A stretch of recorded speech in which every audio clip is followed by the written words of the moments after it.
Alright, first off, welcome in, Jarrah. I want to thank you for sharing your time here with us at Disclose TV. Personally, I've followed you for several years now, hearing of the hoax theory years ago. Looking into it, personally made me question fact or fiction. Why don't you tell us how you came about, real quick, give us a little background, how you started researching this, and let us know what's going on today. Okay, well, when I was young, I was always a huge fan of astronomy and space travel, you know, and I dreamed of being the first man on Mars someday. You know, I'd always collected books about astronomy, about space travel. I taped all the news reports and documentaries on the television about space. And many years later, in my teenage years, I first learned of the moon hoax theory. And, you know, well, this sounds interesting. You know, I started reading into that, started, like, referring back to everything that I had learned previously about astronomy, and, you know, compared it to this, this new stuff that I had heard about the hoax, you know, compared the moon hoax evidence with what I had previously learned. And, of course, I came across many pro-NASA sites, you know, that were trying to say, no, we really went to the moon. And, you know, I read through these pro-NASA sites and compared them to my previous research. And also, obviously, I learned a lot more, you know, from a lot of new stuff I had to dig up along the way and stuff. And I dug up all the moon hoax research, you know, all their references and the like. And it quickly became clear to me that the pro-NASA websites, they weren't so much trying to prove that people went to the moon. They were more trying to discredit the moon hoax messengers. And you know, it really angered me at some time. And I think Bill Casing died in 2005, I believe it was.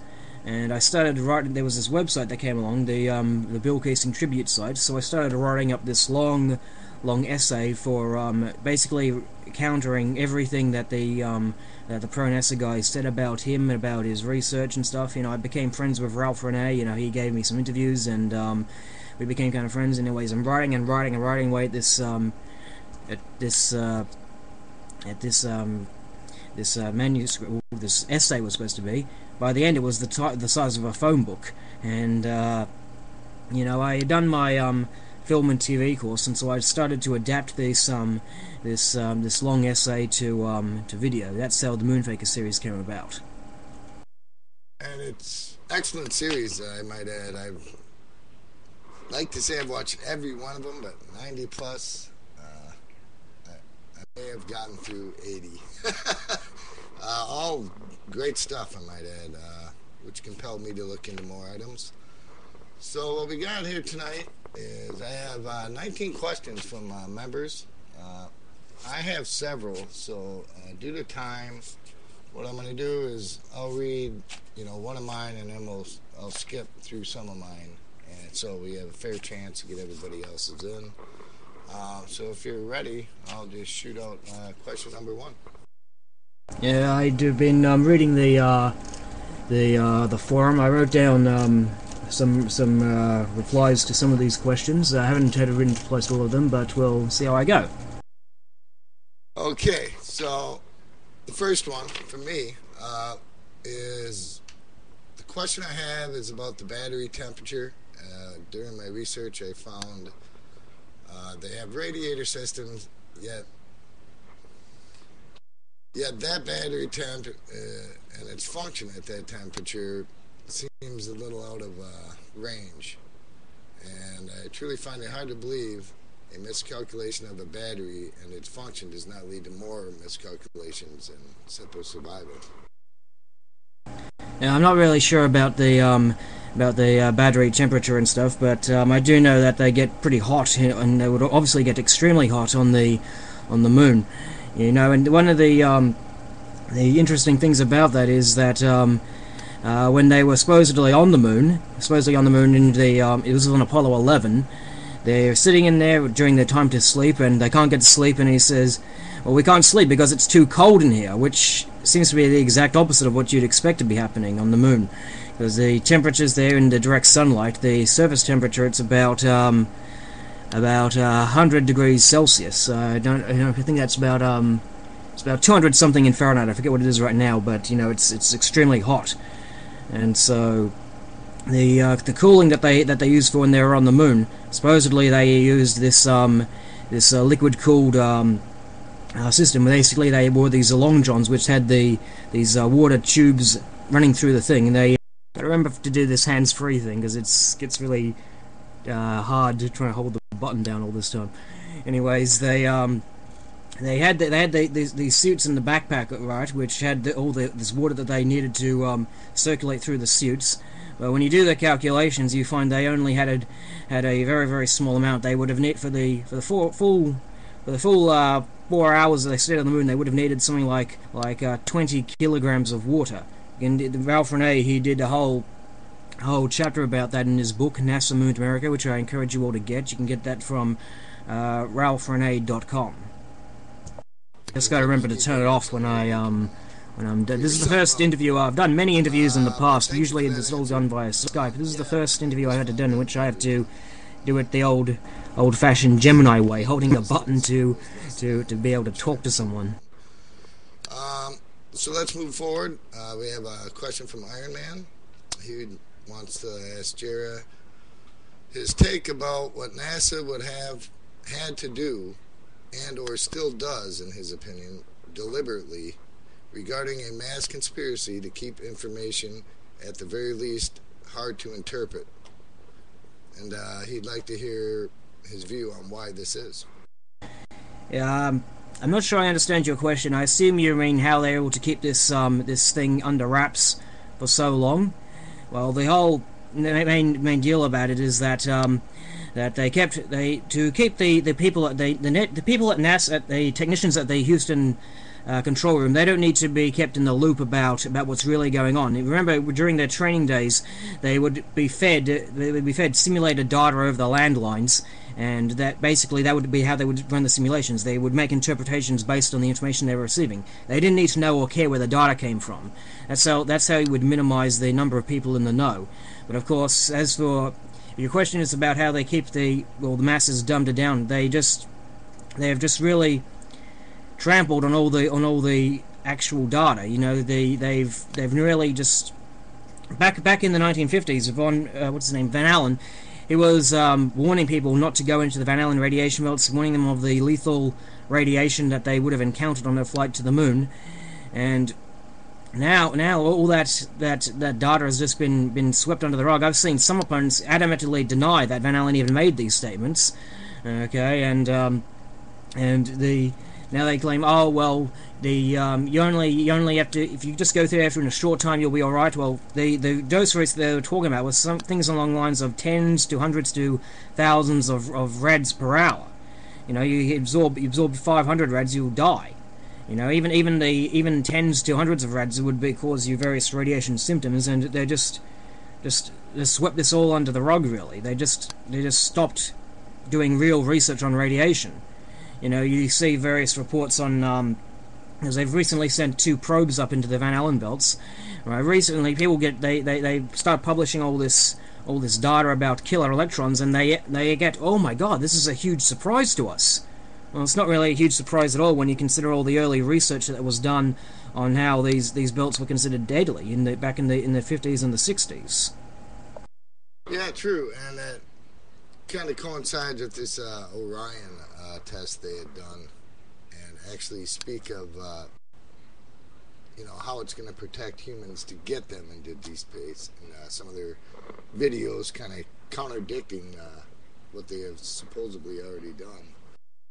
Yeah, I saw that question posted in the forum, which I think is quite interesting. The capsule, the Orion spacecraft, has about it's 20 grams per square centimeter of shielding. That's what we use to measure the rating to measure the shielding that we use on spacecrafts. We measure them in grams per square centimeter. The Orion capsule is 20.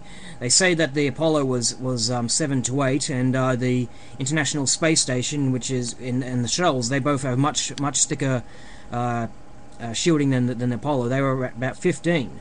right? And this thing, oh, we have to learn how to shield the astronauts from radiation. Well, I would have thought that already been learned from the Apollo days, and it's quite interesting as well. Is that I only just found this out this morning.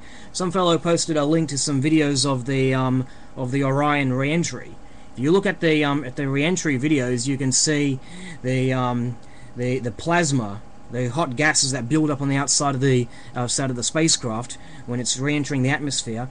During its peak heating, it's the gas on the Orion. It's very, very whitish in color, whereas on the Apollo missions and even the shuttle, it's a more yellow orangey sort of color, which indicates that these things, the shuttle and the Apollo capsules, they're entering speeds that you would have encountered from low Earth orbit. You see, when you're traveling around the Earth in Earth orbit, you're traveling much slower than you would be on a flight to the Moon. The idea is that in Earth orbit you would be going some 17,000 miles per hour. To the Moon you'd be going some 25,000 miles per hour.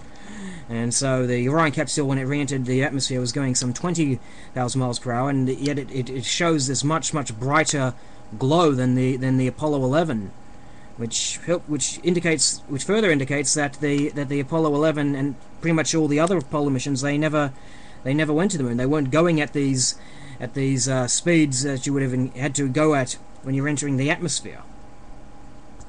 I had trouble turning the hands-free off. Sorry. Very interesting. I have not caught that yet, so I appreciate you bringing that up for sure. Just another quick thing about the Orion thing. I was actually reading what they were proposing to do if a solar flare comes up, and it was preposterous. I believe it was Lockheed Martin who are designing this spacecraft. As I said before, the spacecraft itself is rated at 20 grams per square centimeter.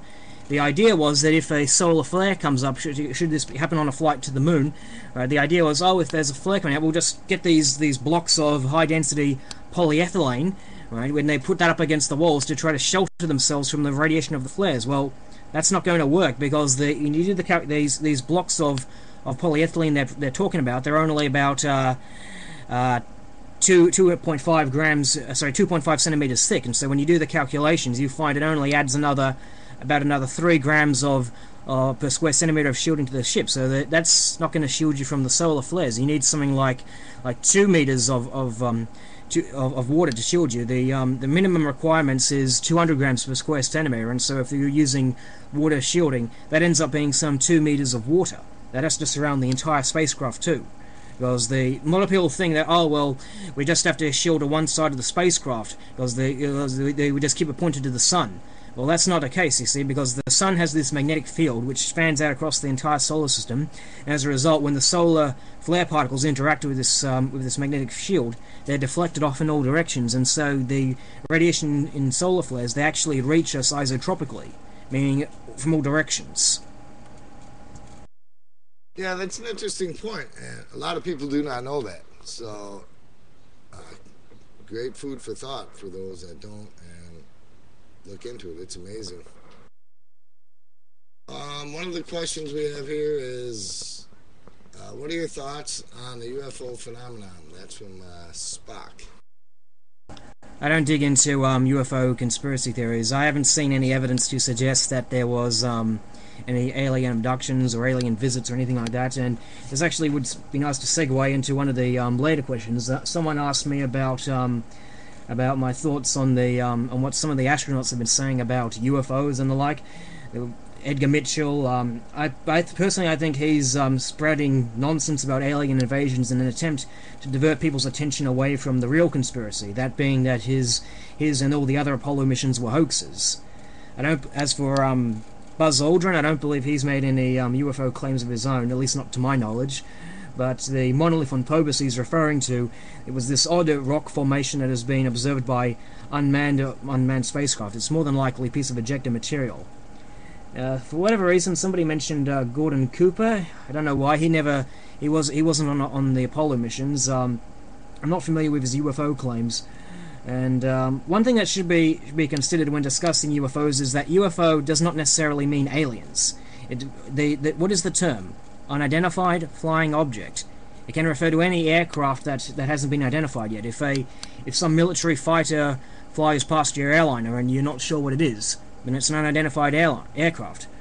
All right, and I know that as far as his claims about saucer objects, I know that the USSR and the US had been developing saucer-shaped vehicles for surveillance purposes. You know, whether any of them got off the ground or not, that's a topic for another discussion. All right, well, thank you for sharing that with us. Marduk questions if you've heard of John Lear's moon theories. One of them is the fact that the moon is, in fact, a gargantuan soul catcher. I've never even heard of this fellow, and I think that sounds like a load of nonsense. Okay, fair enough. No, I'm not trying to minimize this. These are questions that were posted, so I'm just... whatever answer you feel like giving is fine with me. And moving on, next question, Toxic 32. Jarrah, given that the analysis of the moon rocks put the moon at more than 1 billion years older than the Earth and is given thought to be older than the sun, what are your thoughts on where it originated from? Sorry, I forgot to try the hands-free thing. Okay, I think he may have the information wrong there, because the Apollo rocks are reported to be as old as the Earth, not older than the Sun. They're 4.5 billion years old. Now, we have igneous rocks of similar age up in Canada, and there are meteorites reported to be of similar ages, you know, the meteorites we find on Earth. Now, the generally accepted theory for the moon's origin is that a Mars-sized planet of composition identical to the HED class of meteorites. The idea is that it crashed into the Earth and sent debris from both worlds flying up into space. Supposedly, this debris clumped together to form the moon. Now, this theory depends on the Apollo missions, the samples from the Apollo missions having a similar composition to the Earth basalts and HED meteorites, and the rocks must be devoid of water, because any water caught in the explosion would have been vaporized, and because the moon has no atmosphere and it's heated to 100 degrees Celsius, any water deposited on the lunar surface would have vaporized unless it's deposited in the polar regions where the Apollo astronauts, you know, reportedly did not explore. You know, up in the poles you can get permanently shadowed craters where you can happily accumulate all this water from comets and stuff. Well, the truth is that the Apollo rocks contain up to 6,000 parts per million of water. That's about 0.6% by weight water. Okay, this is within the range of water found in Earth rocks. And they also contain secondary minerals and secondary oxides associated with this water, such as ferric iron oxide, which you can only get by exposing the sample to a water and oxygen-rich atmosphere for a long time.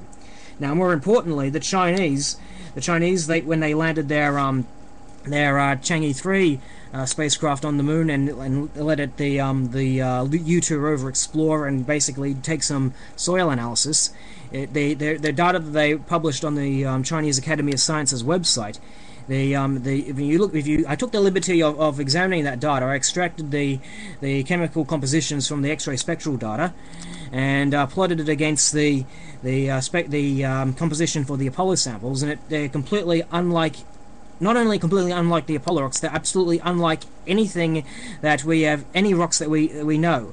I'm talking terrestrial or extraterrestrial. We have no other rock that compares to what the Chang'e 3 has found. It is chemically it is 43% calcium oxide, some 39% titanium oxide, with only about 4% silicon dioxide.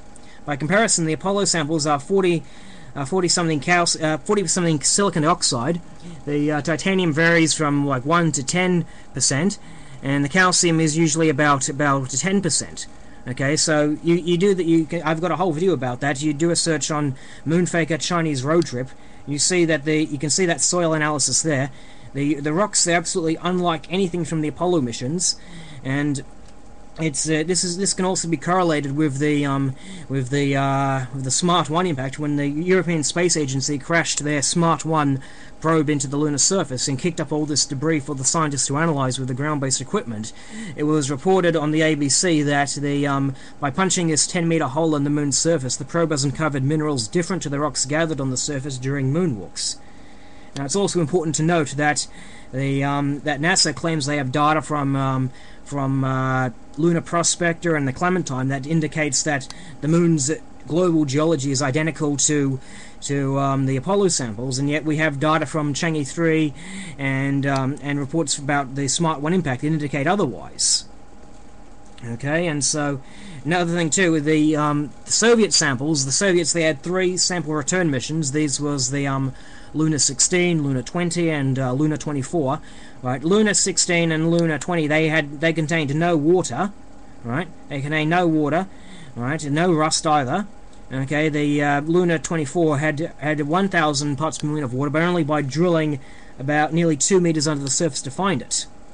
Okay, so this if I was to go to the moon, pick up a rock, right, and bring back to Earth to analyze, and have a probe, land on the surface or crash into the surface, and get all this information for me to analyze, I'd expect to get the same results. Yeah, that's true. I would expect the same results also. So, very interesting that they're not. Let's go on to this question from Breaker. I'm not sure if you have this in front of you. It's quite a bit of a read. Question for the guest. Do you think that there is a chance that they actually landed numerous times due to the rovers and other objects there on the moon in view today? And do you think that these first objective flights were to examine alien objects, making them nervous enough not to have created military fronts and staged videos to splice into certain segments these pre-recorded films? I ask because it seems that there's both proof they launched and proof they were hoaxing something. That being said, I simply propose that the question is asked as a foundational theory for the research that is here in numerous scattered films and documents. Well, I don't believe that they were trying to find alien objects or anything like that. You got these nutcases on the internet, which is named Richard Hoagland and Steve Troy, who claim that they found alien artifacts in the Apollo photographs, and all this nonsense. They even ran their own website trying to debunk Apollo Moon Hoax conspiracy theories, probably because part of their alien evidence, so-called evidence, is based on the photos from those missions. Anyways, as for landing rovers and stuff like that on the moon, we've done that with unmanned missions. We've sent the Russians, they sent 2 lunar cod rovers on the moon, okay, which obviously drove around without landing people there. These were remote controlled vehicles. The Americans, they sent their Surveyor, and they sent Ranger there, which went crashing in kamikaze style. I believe some of the Rangers also made some soft landings. I can't remember which ones off the top of my head, but the point is we can make unmanned missions to the moon. The problem with trying to get people there is the radiation hazard. Okay, and as for what you asked about evidence of things launching and proof of hoaxing stuff, well, there are 2 ways that this hoax would have been pulled off. Okay, Bill Casing, when he was at Rocketdyne, he was aware of this organization, which was the Apollo Simulation Project, which was assembled together in 1961 to discuss ways about simulating flights to the moon and purporting them to be the real thing. Okay, now one way is that the astronauts would have been launched with the Saturn V, and they would have just remained in Earth orbit for the duration of the duration of the mission. Second way is that they went up the elevator into the rocket, and came back down again and remained on Earth the whole time. Now, either way, all the signals, all the voices and videos and stuff like that would have supposedly been coming from the moon, that would have actually been relayed to an unmanned spacecraft on its way to the moon, okay, and of course on the moon as well, okay, and then relayed, and all these signals would have been relayed back to Earth. And in fact, the Soviets actually did something similar on their Zonda 5 mission. The Zonda 5, the Russians, they had their own program, which was essentially sending unmanned Soyuz capsules around the moon and back, launched via proton rockets. Okay, and on Zonda 5, when it went around the moon, the group at the Jodrell Bank Observatory, they actually received the voices of cosmonauts Pavel Popovich and Vitaly Sevastianov, they actually heard those voices coming from the Zonda spacecraft, and at the time many people in the West thought the spacecraft was manned, that the Soviets had beaten the Americans around the moon. But it turned out the voices were actually relayed to this unmanned spacecraft. You know, the cosmonauts, they are actually in this bunker in Moscow somewhere, transmitting their voices to the spacecraft. Right, that was officially revealed. Oh, we were just doing this for training purposes. Right, and you know, had the Soviets, you know, not admitted that it was that they were just relaying the voices to this spacecraft, they could have claimed to have been the first around the moon. The reason I think they didn't do that is because at the time the Americans weren't. This was in September 1968. The Americans, they weren't planning a manned mission to the moon until at least March 1969. So we might have plenty of time to fake a moonshot of our own if we want to and stuff. But once the Zonda thing came back, and there was also the Americans, they spied what was their N-1 rocket, which was the Soviets' equivalent to the Saturn V. They decided, okay, Apollo 8, we'll make that a moon mission instead. It was originally supposed to be an unmanned manned mission of the lunar module and CSM in Earth orbit. Wasn't going to go to the moon, just going to do these flights in Earth orbit. Okay, they moved that to the next mission, Apollo 9. Right, and of course, Apollo 8 ended up being the first hoaxed mission. First hoaxed moon mission, I should say, because there was some. I know that the Russians, they had faked their first spacewalk, Alexei Leonov. That was actually filmed in front of a blue screen. And Ralph Renee, he found evidence that the Gemini 10 spacewalk photos were faked. I just wanted to clarify, Apollo 8 was the first faked moon mission. I just wanted to clarify that when I say Apollo 8 was the first hoaxed mission, I meant to say it was the first hoaxed manned flight to the moon. Okay, because there was the Soviets, they had faked their first spacewalk, and I believe Ralph Renee had found evidence that the Gemini 10 spacewalk was a fake. Now, much of what's done in Earth orbit has been for real, but on and off there has been some falsified spacewalks here and there. Like the first Chinese spacewalk was filmed in a swimming pool. I actually spoke to Dr. Q Zheng from JPL. He was convinced that they had filmed it in an underwater tank. That's actually how they train astronauts for spacewalks. They train them underwater for a sense of natural buoyancy and stuff. He believed that the first Chinese spacewalk was fake. Also, of course, the first Soviet spacewalk was fake, because there was reports about that in Science and Mechanics. A fellow by the name of Lloyd Malin, he wrote a whole book about that. Okay, excellent. Yeah, I've seen some items on that faked moonwalk in the water tanks. That's for sure. We have another question from Hertz 1IP. Again, being fair, I'm going to ask all the questions I can, providing there's time, and you can answer them any way you see fit. Jarrah, do you think there has been alien involvement in the rotation of the moon to hide activity by extraterrestrials? One rotation every 24 hours, or has it always rotated one rotation every 24 hours, so we always see the same side of the moon? I don't think aliens have any control over the rotation of the moon. You know, it's not just our moon that is totally locked with the Earth. The moons of Jupiter, for example, they also only face the one side of Jupiter, and you know, there's no alien involvement in the rotation of these worlds. Okay, great. And then we move into another question. It's kind of about the moon, obviously. Toxic 32. Would like to know your thoughts. A lot of people believe that the moon is hollow. What are your thoughts about that? I don't buy into it. Okay. And here's one. For me, again, after looking at some images from China's landing, I found some striking similarities in the images provided by both of the Chang'e and the Apollo, which I see no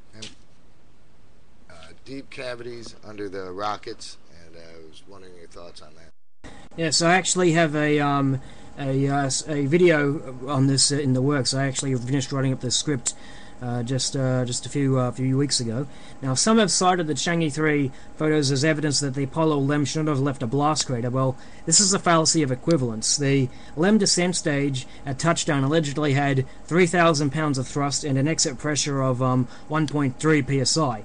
To put that into perspective, Dr. Werner von Braun, when he was anticipating a blast craters beneath his moonships that he proposed back in the 1950s, and they would have had an exit pressure of only 0.14 psi.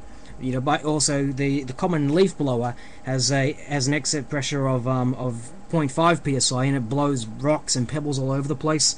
Now, the Chang'e 3, it had 337.2 pounds of thrust and an exit pressure of 0.77 psi. Now, that would have been enough to dig a crater, but the Chinese shut the engine down 4 meters above the surface and let it free fall the rest of the way. If you look at the videos of it launching from the upper stage when it was launching from Earth, when you look at those videos, you can see when it makes those thruster firings, the plumes expand very, very dramatically, and so when you do the calculations for how far this exhaust would have spread from this 4 meters above the surface, you find that the exit pressure would have dropped to 0.031 psi, which is 5 times less than the pressure von Braun was anticipating to dig a crater. Now, the picture that you've posted on this site, I believe that this picture has had some contrast and lighting adjustments made to it, because you look at the original video, the original photos from the Chinese rover and stuff, you see that I've actually posted a few videos about this. You can see that the shadowed side of the lander is in pitch darkness. In later photos, the images were adjusted, in contrast and brightness so you can bring up the detail and see what's hidden in the shadows.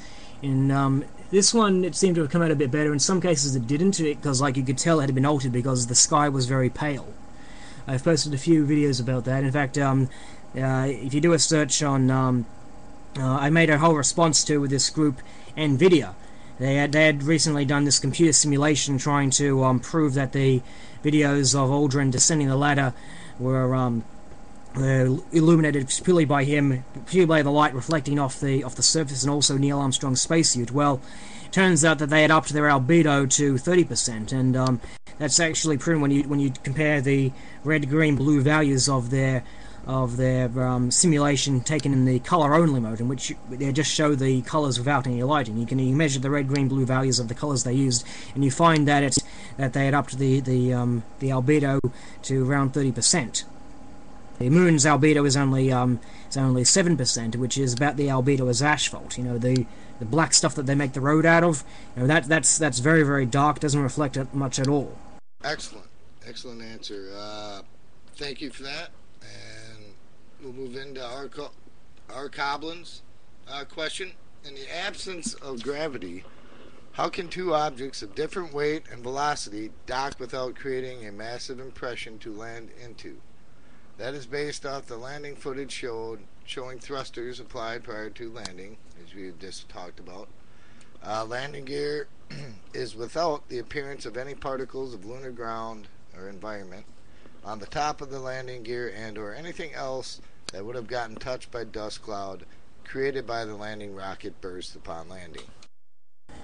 Yeah, I'm not 100% sure what he means by two objects without gravity, because the moon has gravity and stuff. But of course, it is a huge anomaly. Is that when they were landing on the moon, they were anticipating, allegedly landing on the moon, I should say, they were anticipating that the LEM would be covered in dust and everything else. The fellow by the name of Thomas Gold, he was actually issued grave reports fearing that the clouds that they would have, or rather arcs that they would have stirred up on landing, would have coated the LEM windows and caused all kinds of havoc. And it's quite interesting too, if we want to compare this to some of the more recent stuff, is that the lunar rover, the Chang'e 3 U2 rover, it's actually, to the best of my knowledge, it hasn't moved an inch for well over a year now, because of too much dust getting clogged up into its instruments and causing all kinds of other problems to its electrics and its mechanisms and this and that. You know, it's funny how they never endured any of these issues on the Apollo missions.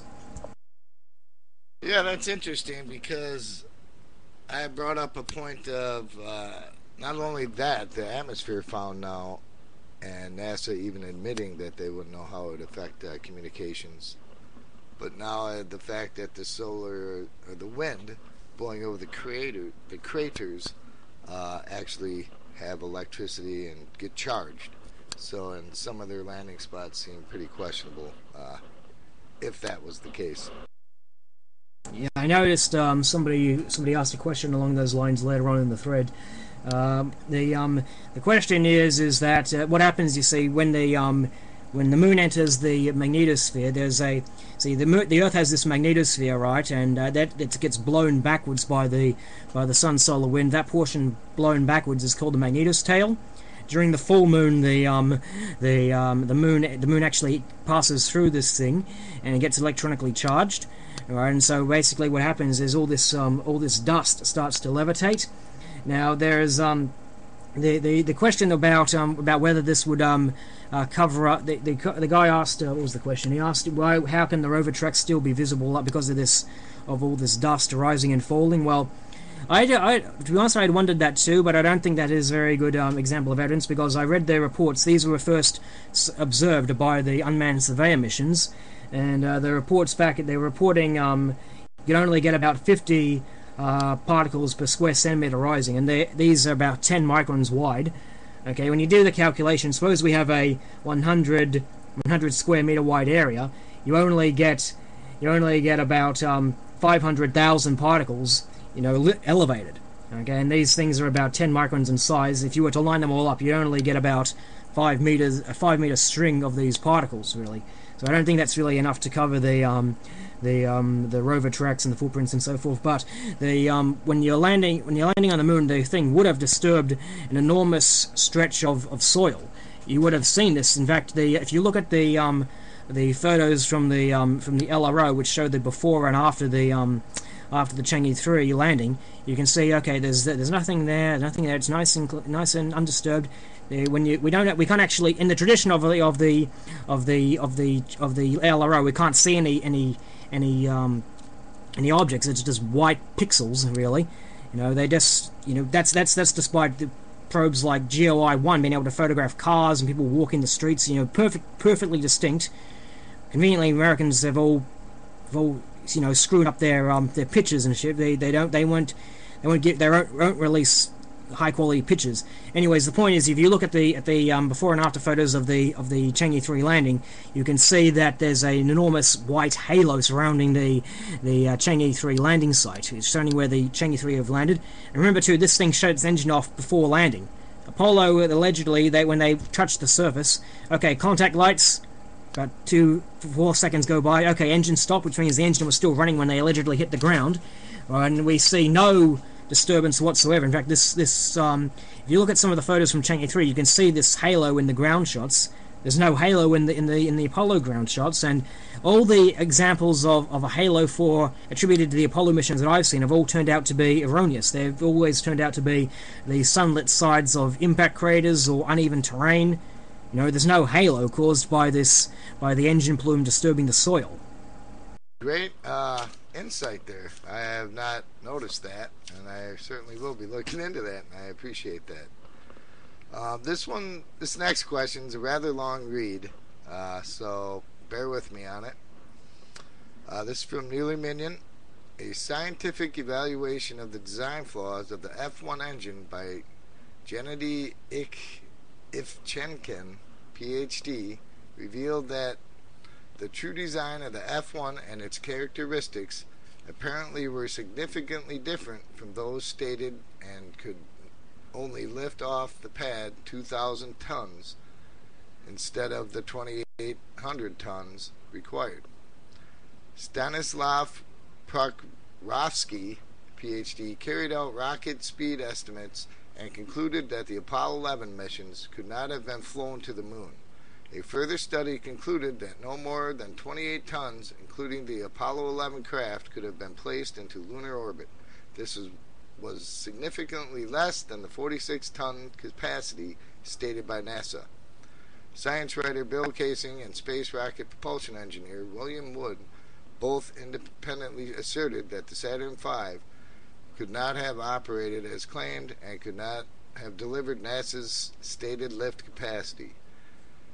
Dietrich von Schumann, an employee of Jet Propulsion Laboratory, concluded that the entire mission was pre-recorded during LEO practice missions and a robotic package was delivered to the moon's surface. Casings, in his book We Never Went to the Moon, revealed that Saturn V was stripped down and every aspect of the moon voyage was eliminated, and the F-1 engines, being unreliable, were replaced by significantly less powerful but more reliable B-1 engines from the Atlas missile.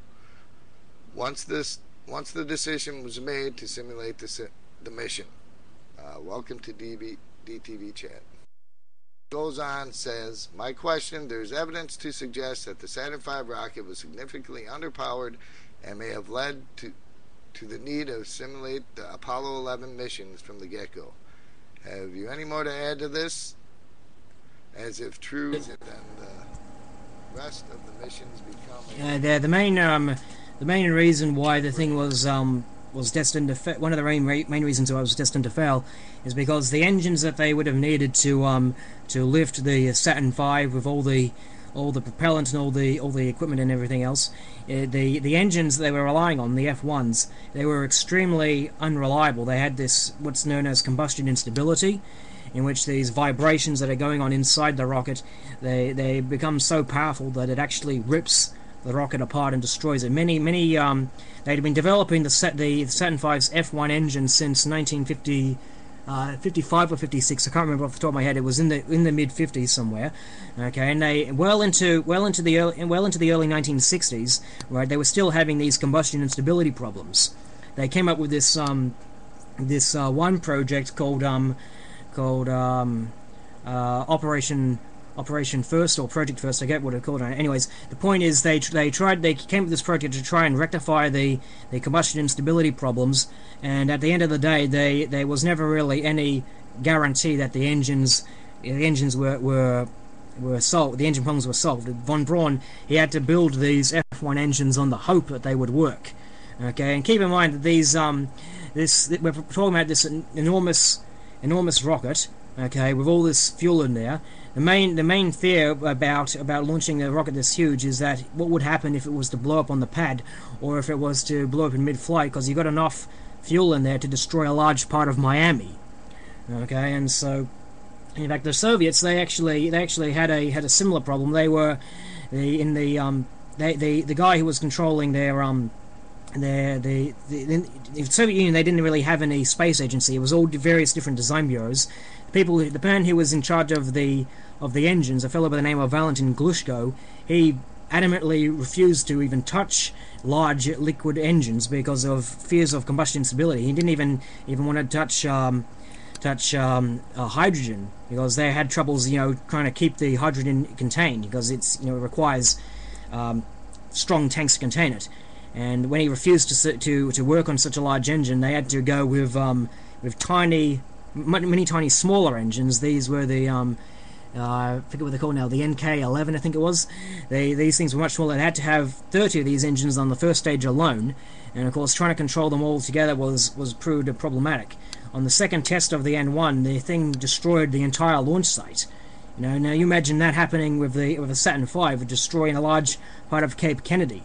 Right, and so what the alternative plan was that instead of using these F1 engines, they would use the B1s, or rather the H1 engines that were used in the Saturn 1B. There was a typing error in Casing's book, I believe. He would refer to these engines as the B1s. The correct term is the H1s. If you read what's his name, David Percy's book, the interviews with Casing and Bill Wood, they specify that they're referring to the engines used on the Saturn 1B. Right, these were used for various low Earth orbit launches. The Saturn 1B was used for various low Earth orbit missions, like they launched on Apollo 8. They launched an unmanned lunar module into Earth orbit. On Apollo 7, they launched a manned command module.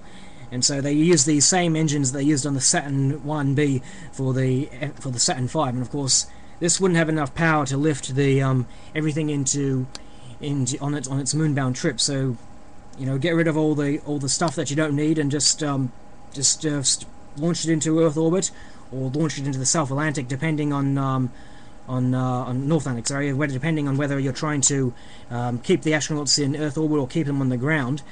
You know, the whole important thing is that that we can't get him to the moon, so we just put on the show really with this rocket, and then everything else would be simulated. As I said before, all they would have needed to do to simulate the radio signals and the videos coming from the moon would have been to send an unmanned probe there and relay these communications and videos and the like to that spacecraft, which would then beam them back to Earth, make it look like they're coming from the moon.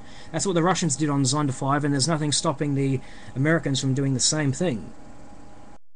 Yes, indeed. I've seen such things posted around the internet stating that same thing, as far as just launching robotic missions to put items on the moon to make it look as if we were there.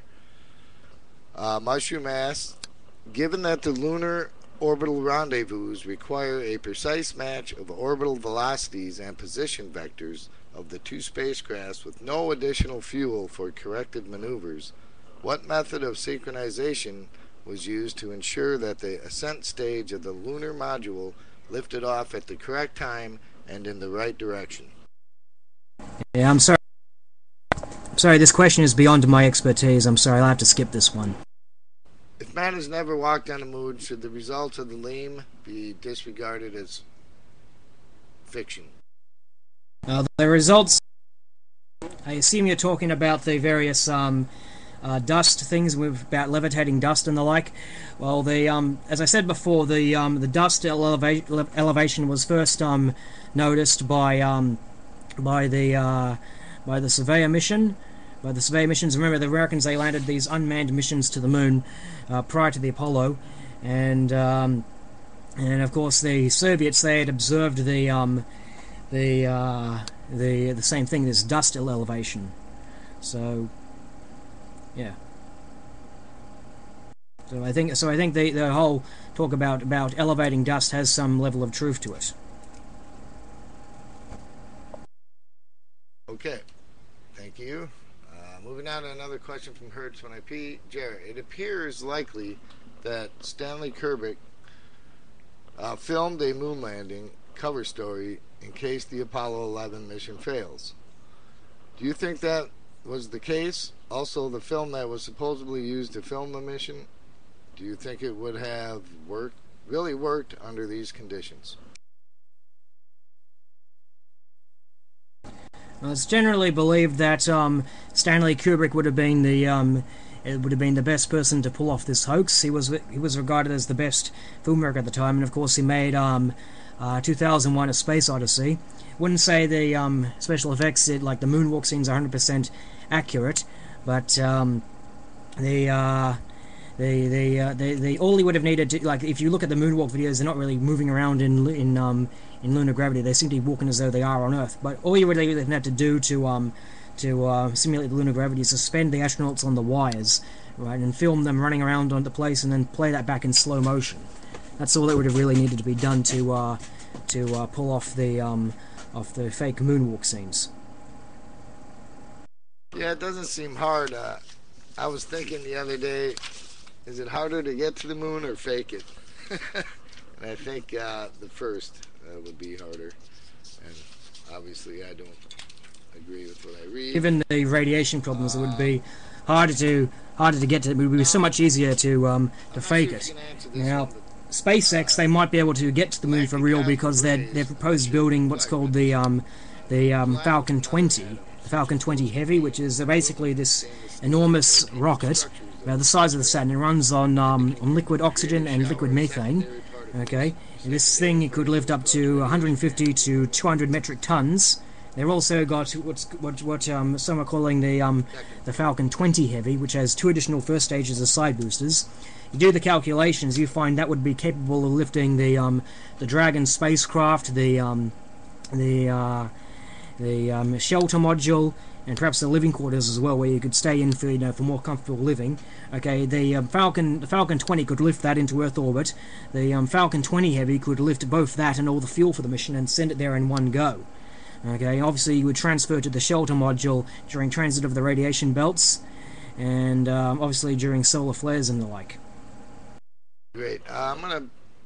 This question wasn't posted, but what's been coming up lately on the internet is this lunar wave phenomenon. I'm not sure if you'd seen anything on it, or if you have any opinion on that. No, I've never heard of this stuff. I'm not sure what you're talking about, this lunar wave. Are you talking about this these dust plumes elevation again? No, it's as of recently been coming up. There's some footage by amateur astronomers, and they're capturing this like a wave that crests over the moon certain times of the year. It's only been caught 10 times, so I just thought I'd bring it up because I've just recently seen and heard of it. Yeah, it's news to me, I'm sorry. No, that's okay. That's pretty much all the questions I have written down. I'm not sure if you want to discuss anything else. It's been pretty close to the hour that you said you'd give us. If there's anything else, if you want to talk about your upcoming videos or anything you're working on, and also mention you can find Jarrah at moonfaker.com, and he also has a YouTube site channel. So if there's anything else you want to talk about, please bring it up now. Well, I just noticed this one question here, which I'll take the time to answer here.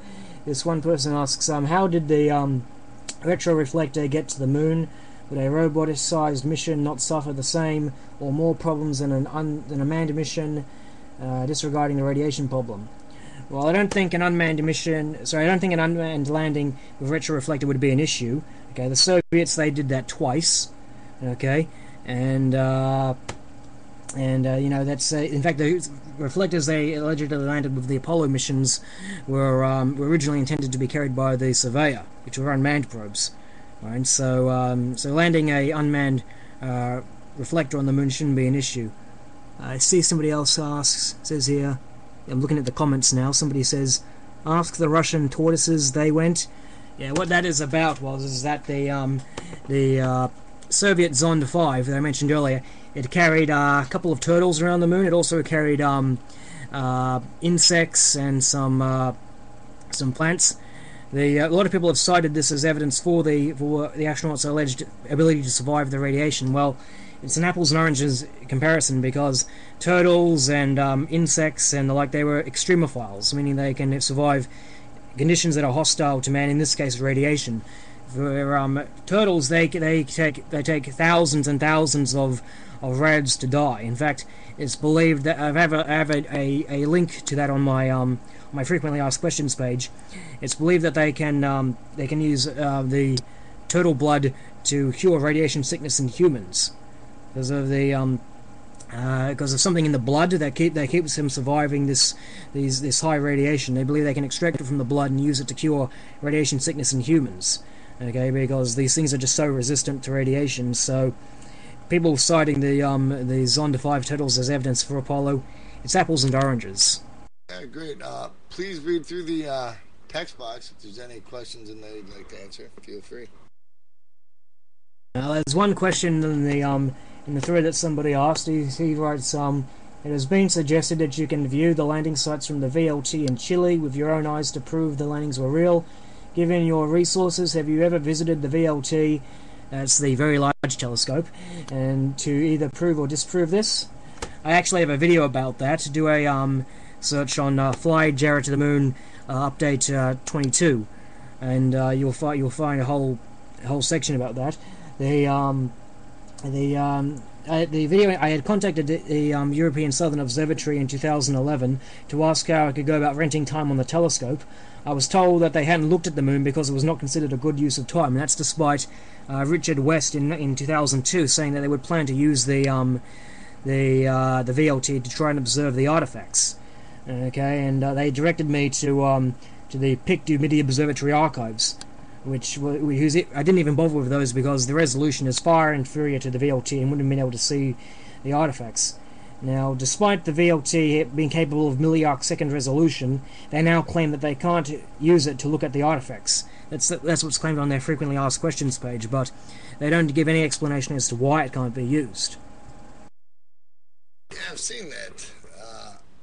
And also the fact that the lasers that they can shoot up there and hit the mirrors that they say man put there. I'm pretty much sure that the robots, satellite droid, put it up there. Yeah, like I said before, the Russians, they had landed 2 unmanned retroreflectors there. They had Lunar 1, Lunar 2. In fact, these things they actually reflect many more photons than the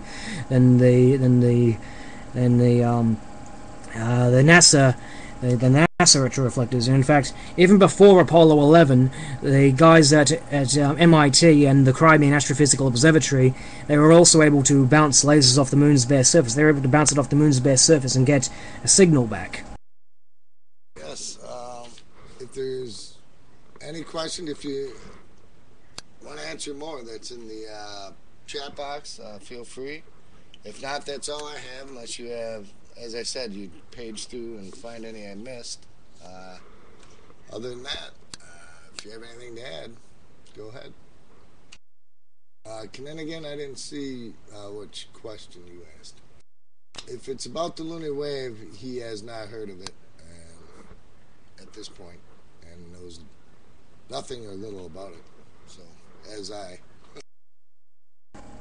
Alright, well, if there's no other questions, that's all that's really has to say. I just encourage people to check out my videos, Moonfaker, moonfaker.com. Check out the website, and you'll find links to my videos.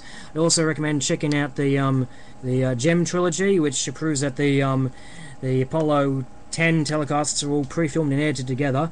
I think so perhaps one of the most visually powerful pieces of evidence that the moon missions were all faked is because if you look at the Apollo 11 telecast, right, NASA says that the Apollo 11 astronauts, they brought a Westinghouse TV camera to the lunar surface, which ran at only 10 frames per second. What I mean by 10 frames per second is that every second you will see a new picture, right? Every second you'll see like 10 pictures in that second. Normally, in the US it's 30 frames per second, so you get like 30 pictures in the video. Anyways, to convert from 10 frames per second, they say they needed to convert from, to broadcast it to the world, they say they needed to convert from 10 frames per second to 30 frames per second, and they say they did this by pointing the TV camera at the screen, which broadcasted the resulting playback.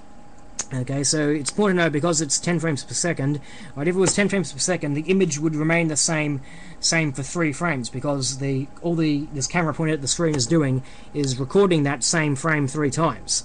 Okay, well, I took the liberty of examining the playback, and I found that the frames actually updated 4 out of every 5 frames, with the remainder being an overlay of the respective frames immediately before and after, which indicates that the playback was not 10 frames per second but 24 frames per second. This indicates that the video had to have been shot with a camera that reportedly was not in their possession when they were supposedly on the moon. Okay, which is clear evidence that the official story is false. If someone goes to a desert island and say they only had a camera with this frame rate, and then they show a video of them on the island which has a completely different frame rate altogether, right? They can't claim that was shot on where they were, where they claim to have gone. Okay, and so that's one of the biggest pieces of evidence against the moon landings. And a very good piece. Jarrah, I want to thank you for giving us your time, and hopefully in the future if something comes up we can get you back in. And thank you again from all of us here, and have a wonderful evening. Pleasure to be here. I hope next time we don't have to keep pushing buttons to answer each other. I agree. Thanks again, Jarrah.